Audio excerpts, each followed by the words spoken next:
जेन तस्मै श्री गुरवे नमः।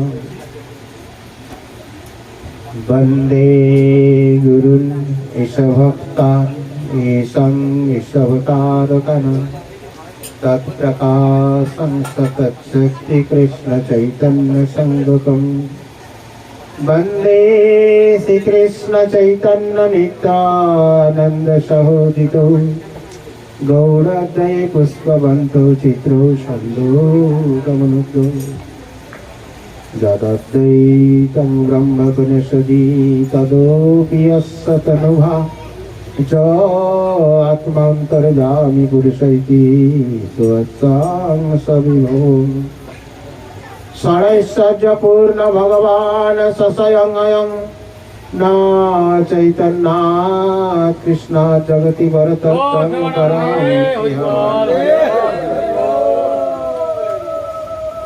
अनारपीतचरिञ्चिरा करुणाय अवतीर्ण कलौ समार्पयत उन्नत उज्ज्वलरसं सभक्तिश्रियम्। हरिपुरट सुंदर दूती कदम्ब संदीर्पितम् सदा हृदयस्कन्दरे स्फुरतु न शशिनन्दनम्।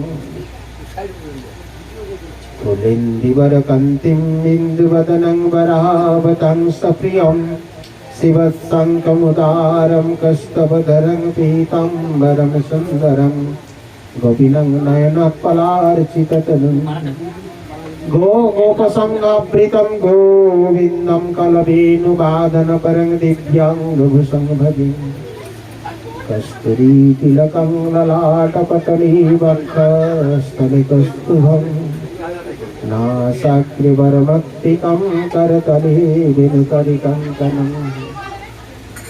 सर्वाङ्गे हरिचन्दनं सुललितं कण्ठे च मुक्तावली गोपस्त्रीपरिवेष्टित विजयते गोपालचूडामणि। वराहापीडाभिरामं मृगमदतिलकं कुण्डलाक्रान्तगण्डुं कञ्जाक्षं कम्बकण्ठं स्मितं सुभगमुखं सागरनस्तवेन। श्यामं शान्तं त्रिभङ्गं रविकरवसनभूषितं वैजयन्ता वन्दे वृन्दावनस्थं जगति शतवृत्तं नम ब्रह्म गोपालवेशम्। जयतां शरदो पङ्गुमम मन्दमतिर्गति मत्सर्वस्व पादं भज राधामदनमोहनम्। दिग्वते विन्दारण्यकल्पद्रुमाधुम् श्रीमातरत्नाकरसिंहासनस्थो श्रीराधाशिलगोविन्ददेवै कष्टलिखितसेव्यमानं स्मरामि। श्रीमानरसरासरं विभं शिवतगकस्थितं कर्षणो विनिशनैकु गोपी गोपीनाथस्तिहस्तिनम्। प्राप्तकञ्चन गौराङ्गिनि राधे वृन्दावनेश्वरी वृषभानुसुतं देवी तं प्रणमामि हरिप्रियं। गोविन्दनन्दिनि राधे गोविन्दमनमोहिनी गोविन्द सर्वस्य सर्वकान्तशिरोमणि। नारायणं नमस्कृतं नरं चैव नरोत्तमं देवीं सरस्वतीं व्यासं ततो जयमुदीरये। वृन्दावै तुलसी देव्यै प्यायै केशवस्सुजं कृष्णभक्तिपददेवी तत्त्वते नमो नमः। वाञ्छाकल्पतरुभ्यश्च कृपा सिन्धुभ्यः एव च पतितानां पावनेभ्यो वैष्णवेभ्यो नमो नमः।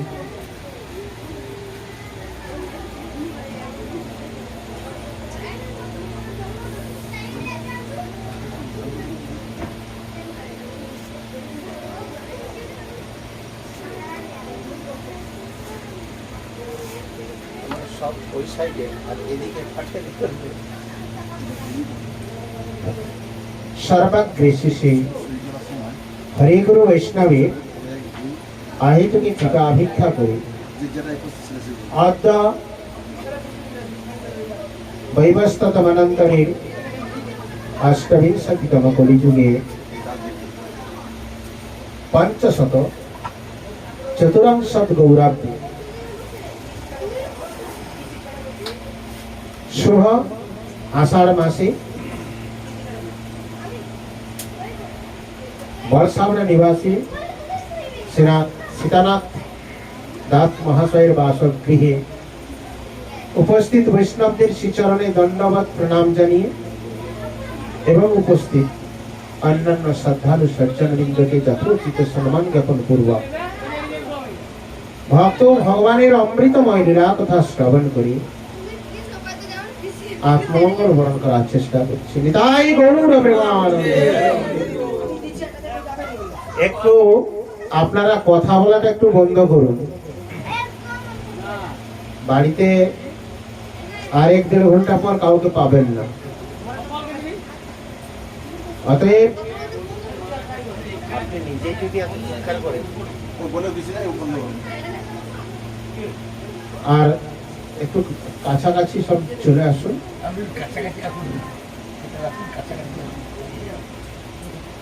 আমরা বড় সৌভাগ্য যে আজকে একটি বিশেষ মহাপ্রভুর লীলা, গৌর নিত্যানন্দের লীলা,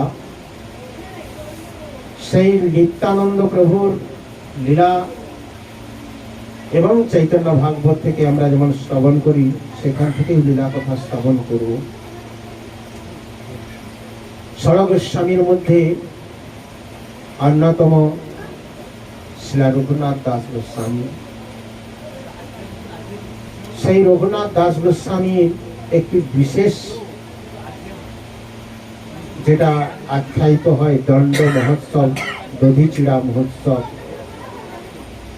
তো ভগবানের লীলা, ভগবত অপ্রাকৃত চিন্ময়, তিনারা বৈকুণ্ঠে অধিপতি ভগবান বিষ্ণু, ভগবানের নিত্য পার্শ্ব লীলাবিলাস করার জন্য ইহজগতে আবির্ভূত হয়ে আমাদের মতো ক্ষুদ্র জীবকে পথ প্রদর্শন করার জন্য লীলা বিস্তার করেন। আমরা সেই লীলা যতটা আস্বাদন করতে পারবো, তা থেকে যতটা শিক্ষা গ্রহণ করতে পারবো, সেটাই আমাদের বাস্তবিক মঙ্গল বা বাস্তব মঙ্গল সম্ভব হবে তখনই যদি সেই লীলার সার বস্তু যদি আমরা আস্বাদন করতে পারি। শিলা দাস গোস্বামী, রঘুনাথ দাস গোস্বামী, তিনি খুব রাজবংশজাত, খুব অর্থশালী গৃহে জমিদার বংশে তার জন্মগ্রহণ। গোস্বামীদের কোনো একমাত্র শ্রীধর পণ্ডিত, যদিও গোস্বামী ভগবত ভক্তের মধ্যে সবচেয়ে নিষ্কিঞ্চন ভক্ত বললে শ্রীধর পণ্ডিত, কিন্তু ষড় গোস্বামীর 6 জন গোস্বামী সবাই কিন্তু খুব অর্থশালী গৃহে আগমন করেছেন। তন্মধ্যে দাস রঘুনাথ গোস্বামী, তো সে সময়ের যে হিসাব, অর্থাৎ বর্তমান সময়ের কথা বললে কোড়োপতির তিনি ঘরে জন্মগ্রহণ করেছেন, কিন্তু তিনি আবির্ভূত হয়েও কমল দলজল জীবন টলমল, অর্থাৎ পদ্ম পাতায় জল যেমন টলমল করে, সেই জল পদ্ম পাতাকে স্পর্শ করতে পারে না, সেরকম রঘুনাথ দাস গোস্বামী এত বিষয় সম্পত্তির মধ্যে তিনার জন্ম হলেও বিষয় সম্পত্তিতে তিনি আবদ্ধ ছিলেন না বা আসক্তিবদ্ধ ছিলেন। তিনি সর্বদা মহাপ্রভুর সান্নিধ্য লাভ করার জন্য, মহাপ্রভুর লীলা, মহাপ্রভুর সন্নিকটে থেকে ভজন করার জন্য উদ্গ্রীব হয়ে গেছিলেন। এক সময় সেই রঘুনাথ দাস গোস্বামী তিনি সবার অজান্তে, মাতা পিতার অজান্তে গৃহ থেকে তিনি কি করলেন, মহাপ্রভুর সন্নিকটে চলে গিয়েছিলেন ভজন করার উদ্দেশ্যে, মহাপ্রভুর সঙ্গে থাকার উদ্দেশ্যে।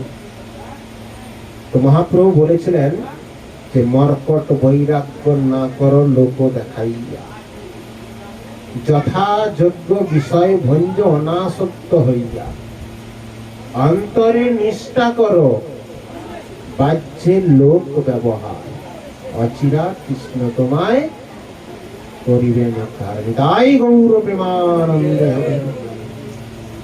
অতএব মহাপ্রভু এই শিক্ষাটা কেন দিলেন, যে তার মূল কথা হচ্ছে যে তোমার এখনো সময় হয়নি।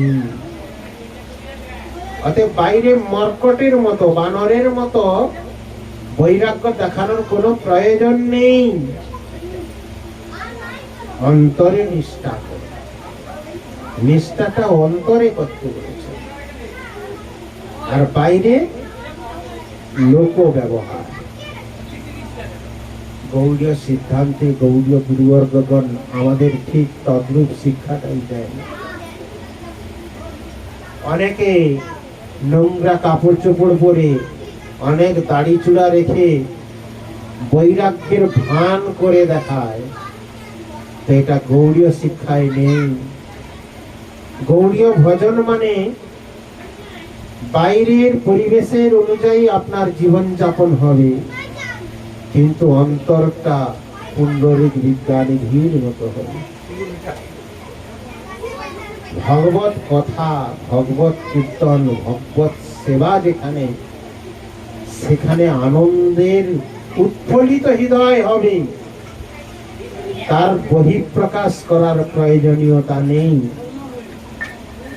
তাই মহাপ্রভু বলছেন মর্কট বৈরাগ্য না করো লোক দেখাইয়া। অনেক অনেক সম্প্রদায় রয়েছে, অনেক অনেক বৈষ্ণবগণ রয়েছেন, তারা বাইরে অনেক দাড়ি চূড়া আদি দেখিয়ে জীবকে করছে বঞ্চনা। মহাপ্রভু সেখান থেকে সাবধান হতে বলছেন।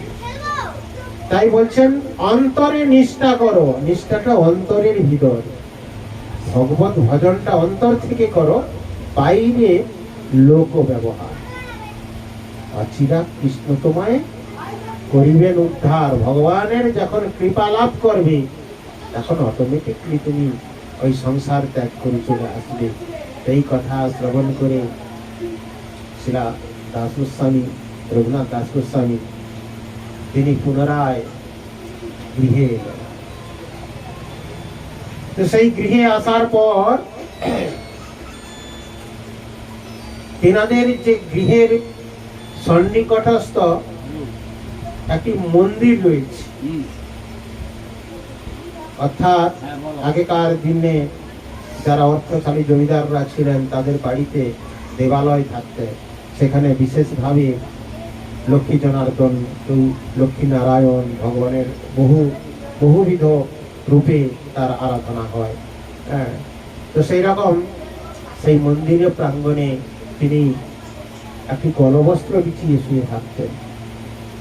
তো বিষয়ের প্রতি এই বৈরাগ্য ভাব দেখে তার পিতামাতা কি করলেন, এই ছেলেটাকে সংসারে আবদ্ধ করতে হবে। তাই সংসারে আবদ্ধ করার জন্য, সংসারে আসক্তিবদ্ধ করার জন্য কি করলেন, সংসারে অনেকে আছে না, যে ছেলেটা উচ্ছৃঙ্খল, কথা শুনছে না, বাড়িতে থাকে না, একটা বিয়ে করিয়ে এলো। বউ আসলে ছেলেটা ঘর ধরে যাবে।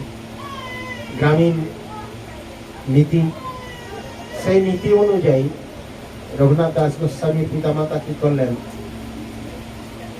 সম্বন্ধ করে তাকে সুন্দরী কন্যা দেখে তার বিবাহ দিলেন। তো বর্ণিত রয়েছে যে স্বর্গের অপ্সরার ন্যায় তার স্ত্রী, তথাপি তিনি সংসারের প্রতি আসক্ত হলেন না। তিনি তার স্ত্রীকে বললেন, দেখো আমার মনটা আমি কৃষ্ণের চরণে অর্পিত করে দিয়েছি, আমার মন প্রাণ গৌরসুন্দরের শ্রীচরণে অর্পিত। তো যারা বুদ্ধিমতী মায়েরা বুদ্ধিমতী হন তারা বুঝতে পারেন। তো তিনিও ভক্তিমতী না হলে রঘুনাথ দাস গোস্বামীর মতো পতি পাওয়া তো সম্ভব নয়। নিতাই গৌর প্রেমানন্দ। তাই তিনি বললেন যে তো তুমি তোমার চরণে স্থান দিয়েছো সেটাই আমার গুণ। মানে যে একটা তাকে বেড়াদারের মধ্যে আবৃত করার ভাব তিনি দেখাননি। তো সেই থেকে দাস গোস্বামী কি করলেন, তার পিতা মাতা দেখলেন যে এ তো সম্ভব নয় ঘরে রাখা, সুন্দরী বিবাহ করার পরও তাকে পুত্রবধূ আনার পরও সে সংসারের প্রতি আসক্ত নয় দেখে 24 ঘন্টা তাকে পাহারা দান করছে, কর্মচারী নিয়োগ করছে যে এই যেন ঘরের বাইরে না যায়, পাহারা দিয়ে রেখেছেন। তো রাত্রিতে তার স্ত্রী জানতেন, সেই রাত্রে মন্দিরে শুয়েছিলেন, মধ্যরাত্রে তিনি উঠে চলে গেলেন। এইরকম ভজন। তো সেই রঘুনাথ দাস গোস্বামী যখন চলে গিয়েছিলেন, বহুদিনের লীলা অনেকদিন শ্রবণ হয়নি, আর সম্ভবত নিত্যানন্দ প্রভুই তখন শ্রীক্ষেত্র ধাম থেকে মহাপ্রভু নির্দেশে গৌড়ে আসছেন। আর সেই সময় নিত্যানন্দের শ্রী চরণ কমলে আমার রঘুনাথ দাস গোস্বামী গিয়েছেন। এবং সেই সময় রঘুনাথ দাস গোস্বামীর কাছে কিছু অর্থ ছিল, এবং সেই রঘুনাথ দাস গোস্বামীকে দেখতে পেয়ে ঠিক সেই সময় লীলা হবে, অথবা রঘুনাথ দাস গোস্বামী, আমার ঠিক এটা খেয়াল আসছে না, যে গৃহ ত্যাগ করার পর নয়, আগে মনে হয় দর্শনের জন্য। কারণ যেদিন তিনি গৃহ ত্যাগ করে যখন গিয়েছিলেন তখন চিরাদুধি মোচন তার আগে হয়ে গেছে। সেই মানে এটা আগের লীলা, আমি যেটা মানে তিনি যে গৃহ ত্যাগ করে গেছেন যে লীলাটা সেটা নয়, তার আগে ওই নিত্যানন্দ প্রভু দর্শনের জন্য তিনি গিয়েছিলেন। তো নিত্যানন্দ প্রভু তিনি তো সাক্ষাৎ অন্তর্যামী, তিনি তো সবই জানেন। তো তিনি এই রঘুনাথকে দেখে বলছে, তুমি অমনি এসে আমার কাছে প্রণাম করলে হবে না, তোমার জন্য একটা দণ্ড রয়েছে। তখন করজোড়ে রঘুনাথ দাস বলছে, আমার জন্য কি নির্ধারিত দণ্ড? না, এই যে ভক্তরা এরা সব এসছেন, এত ভক্ত, এই ভক্তদের তুমি দধি চিড়ার মহোৎসব জানি। তাই গৌর প্রেমানন্দ শুনে খুব আনন্দিত হলেন রঘুনাথ দাস গোস্বামী, যে আমার কাছে যে অর্থ আদি রয়েছে তার উপযুক্ত ব্যবহারের একটা সেবা করার সৌভাগ্য লাভ করেছি। আর বর্তমান গুরু বৈষ্ণবগণ যদি কোনো অর্থশালী ব্যক্তিকে কোনো সেবার কথা বলেন, কত টাকা খরচা হবে, খুব সমস্যা, এত টাকা ব্যয় হয়ে যাবে, এই চিন্তান্বিত হয়ে যান আমরা। তো রঘুনাথ দাস গোস্বামী খুব আনন্দিত হলেন। সেই পানি হাঁটিতে রঘুনাথ দাস গোস্বামী যখন নিত্যানন্দ প্রভুর কাছে এই আজ্ঞা পেলেন, তৎক্ষণাৎ তার সেবক ছিল, তার মানে দেহরক্ষী না সেবকরা যারা ছিল, মানে তার বাবা যে তাকে ই করে দিয়েছিলেন, তাদের পাঠিয়ে অর্থ নিজের কাছে যে কড়ি তখনকার দিনে ছিল, সেটা কুলাবে না দেখে বাড়ি থেকে আবার কড়ি আনয়ন করলেন। দিয়ে তদানীন্তন কালে বাজার থেকে দই, কলা এবং সন্দেশ, কর্পূর আদি, মানে এই দধি চিড়া মহোৎসবের মূল উপকরণটা হচ্ছে কলা, দই এবং সন্দেশ, কর্পূর, এলাচ, এগুলো দিয়ে চিড়া দিয়ে একটা দধি চিড়া মহোৎসব অদ্যাবধি এই তিথিতে, সেই যে নিত্যানন্দ প্রভু আদেশ করেছিলেন আজকের তিথিতে। তাই সেদিন থেকে পানিহাটিতে এই রঘুনাথ দাস গোস্বামীর দণ্ড মহোৎসবের দধিচিড়া মহোৎসব বর্তমান ও চলছে। এক সময় শিলা গোস্বামী পাদ আচার্য হওয়ার 1 বছরের মধ্যে তিনি ওই দণ্ড মহোৎসবে সব ভক্তদেরকে নিয়ে গিয়েছিলেন, এবং মুঘলসরাই তদানীন্তন মুঘলসরাই মঠের যিনি মঠাধ্যক্ষ ছিলেন অনাদি কৃষ্ণ প্রভু,